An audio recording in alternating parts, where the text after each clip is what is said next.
Hi hello friends, இன்றைக்கி என்ன ரெசிபின்னு பார்த்தீங்கன்னா கனவா தான் செய்ய போகிறோம். ஈஸியாக சிம்பிளாக டேஸ்டியாக எப்படி செய்கிறதுன்னு வாங்க பார்க்கலாம். ஃபஸ்ட்டு வந்து இதுக்கு தேவையானது வந்து கொஞ்சமாக வெங்காயம், பெரிய வெங்காயம் சின்ன வெங்காயம் 2 சேர்த்து கட் பண்ணி வச்சுருக்கேன். அப்புறம் தக்காளி, அதுக்கப்புறம் வந்து ஒரு பச்சை மிளகா, அப்புறம் கொஞ்சம் கருவேப்பிலை. ஃபஸ்ட்டு ஒரு கடாயில் வந்து எண்ணெய் ஊற்றி நல்லா தாராளமாக எண்ணெய் ஊற்றிக்கோங்க. எண்ணெய் ஊற்றி இந்த வெங்காயத்தை ஆட் பண்ணி நல்லா வதக்கிக்கோங்க. வெங்காயம் கண்ணாடி பதம் வர வரைக்கும் வதக்கிக்கணும். அதுக்கப்புறம் வந்து கருவேப்பிலை கொஞ்சம் சேர்த்துக்கோங்க. அதுக்கப்புறம் பச்சை மிளகா சேர்த்து நல்லா வதக்கிக்கோங்க.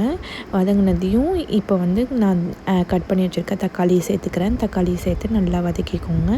தக்காளியும் வெங்காயம் வதங்கிறதுக்காக கொஞ்சோண்டு உப்பு போட்டுக்கிறேன். உப்பு போட்டு இப்போ வந்து கொஞ்சோண்டு வதக்கி விட்டுக்கலாம். நல்லா வதங்கணும். இந்த அளவுக்கு வதங்கினதுக்கப்புறம் நம்ம வந்து இப்போ வந்து கொஞ்சோண்டு சோம்பு பொடி சேர்த்துக்கிறோம், 1 டேபிள் ஸ்பூன். அதுக்கப்புறம் 1/2 டேபிள் ஸ்பூன் மஞ்சள்தூள், 1 டேபிள் ஸ்பூன் மல்லித்தூள், 2 டேபிள் ஸ்பூன் வந்து மிளகாய் தூள், அதெல்லாம் சேர்த்து நல்லா வதக்கிக்கோங்க. வதக்கினதையும் இப்போ கொஞ்சம் 2 டேபிள் ஸ்பூன் தேங்காய் பேஸ்ட் ஆட் பண்ணிக்கலாம். தேங்காய் பேஸ்ட் ஆட் பண்ணி நல்லா வதக்கிக்கோங்க.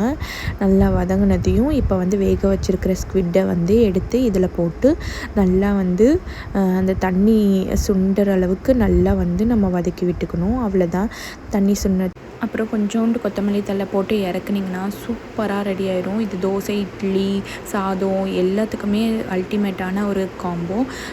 இந்த வீடியோ உங்களுக்கு பிடிச்சிருந்ததுன்னா மறக்காமல் என்னோடய சேனலை சப்ஸ்கிரைப் பண்ணிக்கோங்க. மறக்காமல் இந்த வீடியோக்கு ஒரு லைக் போடுங்க.